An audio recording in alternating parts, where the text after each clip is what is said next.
मैं अपनी धुन में चलता हूँ और अपनी धुन में ही रहता हूँ। क्या मैं आतंकवादी हूँ कि मुझे उस एरिया में नहीं जाने देना जहाँ प्रधानमंत्री जी आए हुए हैं? राज्य संभालने के लिए नहीं आने देंगे। पंजाब पंजाबियों का है और पंजाबी ही यहाँ राज करेगा। पंजाब के मुख्यमंत्री चरणजीत सिंह चन्नी मुख्यमंत्री के तौर पर काफी कम समय में इन्होंने काफी चर्चा बटोरी। अब मुख्यमंत्री उम्मीदवार के तौर पर इनके पास कम समय है। क्या इस कम समय में चन्नी साहब चर्चा के अनुपात में ही वोट बटोरेंगे? हमारे साथ खास बातचीत के लिए चन्नी साहब, आपको सीएम के तौर पे कम समय मिला, सीएम उम्मीदवार के तौर पे कम समय मिला, कितना कठिन है आपके लिए ये चुनाव? और क्या आपको लगता है कि समय कम मिला, आपको ज्यादा मिलता तो थोड़ा और अच्छी स्थिति? एक पंजाबी में कहते हैं कि देखी चल रंगीलिया रंग करतार दे। मतलब ये परमात्मा की कृपा होती है और परमात्मा ही रास्ता देता है, और मुझे बहुत अच्छा रास्ता लोग दे रहे हैं और मैं पब्लिक का और परमात्मा का शुक्रगुजार हूँ। किस तरह का प्रेशर है आपके कंधों पर, क्योंकि कहा जा रहा है कि ये चुनाव सिर्फ चरणजीत सिंह चन्नी के भविष्य के लिए नहीं, कांग्रेस के भविष्य के लिहाज से बहुत महत्वपूर्ण चुनाव है। क्या प्रेशर है, कितनी कठिनाई महसूस हो रही है? मैं कोई कठिनाई नहीं मानता, जी, मैं कोई प्रेशर नहीं मानता। जी। मैं अपनी धुन में चलता हूँ और अपनी धुन में ही रहता हूँ और लोगों में हर समय रहता हूँ। लेकिन आप पर हमले काफी हर तरफ से हो रहे हैं। आज प्रधानमंत्री की रैली हुई और उन्होंने कैप्टन अमरिंदर सिंह को जो हटाया गया उसका जिक्र करते हुए कहा कि कैप्टन साहब केंद्र सरकार के साथ मिलकर संविधान के हिसाब से काम कर रहे थे, लेकिन परिवार उनको रिमोट कंट्रोल से चलाना चाह रहा था और फिर उनको हटा दिया। जो प्रधानमंत्री ने टिप्पणी की और कहा है उन्होंने कि बीजेपी नवा पंजाब बनाएगी, भ्रष्टाचार माफिया इससे मुक्त करेगी। क्या रिप्लाई है आपका? उन्होंने ये भी आज मैं चंडीगढ़ में था, मैंने होशियारपुर राहुल जी की रैली में आना था, मुझे उड़ने से रोक दिया गया और सारा दिन मेरा हवाई जहाज और हेलीकॉप्टर इन्होंने उड़ने नहीं दिया और मुझे कंपेयर नहीं करनी दी, सिर्फ इस नाम पे कि इस एरिया में प्रधानमंत्री आए हुए हैं और इसलिए आप वहाँ नहीं जा सकते। तो क्या मैं टेररिस्ट हूँ? क्या मैं आतंकवादी हूँ कि मुझे उस एरिया में नहीं जाने देना जहाँ प्रधानमंत्री जी आए हुए हैं?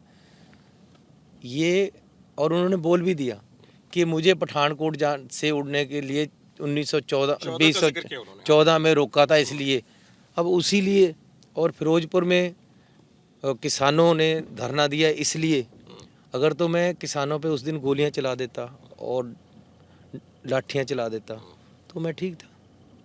अब हर तरह के हमले मेरे पे, तो लेकिन फिर भी मैं कहता हूँ जिसको राखे साइयाँ मार सके ना कोई, जितने भी तू कर ले सितम हंस हंस के सहेंगे। लेकिन अगर ऐसे संबंध रहेंगे, अगर आप दोबारा सीएम बने और प्रधानमंत्री के साथ इस तरीके नहीं, के संबंध रहेंगे तो फिर कैसे काम ये चलेगा? टेम्परेरी फेस है, ये मुझे आगे आने से रोकने के लिए है।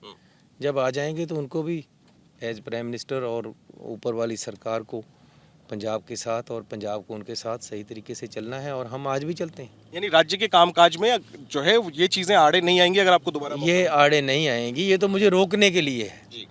लेकिन लोग जिसको चाहेंगे वही आगे आगे। पीएम ने जो कहा कैप्टन अमरिंदर सिंह को हटाए जाने को लेकर कि आप लोग कहते हैं कि वो बीजेपी के रिमोट कंट्रोल से चल रहे थे, प्रधानमंत्री का सवाल है कि क्या परिवार के रिमोट कंट्रोल से चलना चाहिए था कैप्टन को और उनको हटाया गया क्या इसीलिए?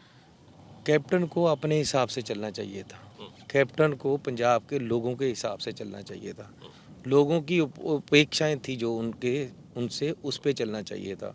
उनको पंजाब की पल्स समझकर जो समझते हैं उसके हिसाब से चलना चाहिए था।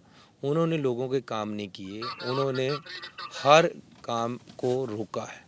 जो प्रॉमिस किए थे, जो कस्में उठाई थी, वो पूरे नहीं कर पाए और वो हमेशा बीजेपी के और अकालियों के साथ मिलकर चलते रहे, इसीलिए नुकसान हुआ है। ठीक है, अब आते हैं जो जमीन पे हमें नजर आ रहा है कि कांग्रेस की टक्कर आम आदमी पार्टी से है और आपके जो प्रमुख हैं अरविंद केजरीवाल, उन्होंने डेरा जमा लिया है आखिरी हफ्ते में पंजाब में और वो कह रहे हैं कि आपके सपने में वो आ रहे हैं। क्या ये सच है? क्या आपके सपने में कौन आ रहे हैं? अरे लेकिन पंजाब के सपने में नहीं आने देंगे। ये बाहर से आकर जो कब्जा करना चाहते हैं पंजाब पे, ये होगा नहीं।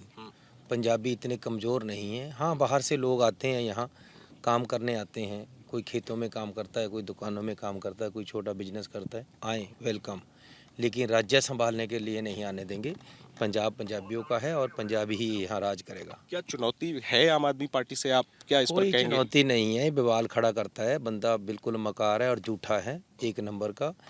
पहले झूठ बोलता है, बाद में माफ़ी मांग लेता है, इसकी कोई बात नहीं है। हिंदुस्तानियों को ही समझ लेना चाहिए कि ऐसे झूठे आदमी को अगर कोई भी सता दोगे, जिसमें कोई अणख ही नहीं है, जिसमें कोई स्वाभिमान ही नहीं है, जो गलत किसी का फेस खराब करके बाद में माफ़ी मांगता है हर बार और चुनाव में गलत बोलता है, ऐसे आदमी को सता देना पाप है और हिंदुस्तान का नुकसान है। एक आखिरी सवाल, आपकी शिकायत की गई थी, राघव चड्ढा ने राज्यपाल को शिकायत की थी, जो खनन माफिया का आरोप आप पर लगाते हैं, उसकी जांच की रिपोर्ट हमें हाथ लगी। आप उसमें कहा गया कि ऐसी जो आरोप लगे उसकी जांच रिपोर्ट में एक पाया गया कि ऐसा कुछ नहीं है। क्या आप कहेंगे जो एलिगेशन आपको आप पर लगते हैं खनन माफिया के और आपके जो रिश्तेदार हैं उनको गिरफ्तार भी किया ईडी ने, क्या ये एक आपको लगता है कि आपके चुनावी जो अभियान है उस पर एक उससे प्रभावित हो रहा है कि आपका चुनावी अभियान? मैंने पहला कहा था ये मकार लोग हैं, बाहर से आकर ख़राब करते हैं और बिल्कुल झूठे इल्ज़ाम मेरे पे लगाते हैं जो बाद में किसी भी तरह साबित नहीं होते। खनन का मेरे पर इल्ज़ाम लगाया था, गवर्नर को चिट्ठी दी लिखकर और उन्होंने जांच करा ली, वो झूठा पाया गया। ऐसे ही जो भी लगाते हैं सब झूठे हैं और इनको ये है कि झूठ के अब मुझे कह रहे हैं कि मेरे पास 170 करोड़ की प्रॉपर्टी है। भगवंत मान कहते हैं। मैंने कहा यार तू ले लेना सारी, मैं तहसील में चला जाता हूँ और तेरे नाम करा देता हूँ, तू जो तेरे पास है वो मेरे नाम करा दे, पता चल जाएगा किसके पास ज़्यादा है और किसको तकलीफ होती है। कहा जा रहा है कि आप 2 सीटों से लड़ रहे हैं, दोनों पे हार रहे हैं, ये केजरीवाल का आरोप है। अरे ये केजरीवाल झूठा आदमी है, बवाल खड़ा करता है, वो तो खुद भगवंत मान को हरा रहा है और खुद यहाँ आप राघव चड्ढा को या खुद यहाँ सीएम बनना चाहता है, बाहर से आकर क्यों बने?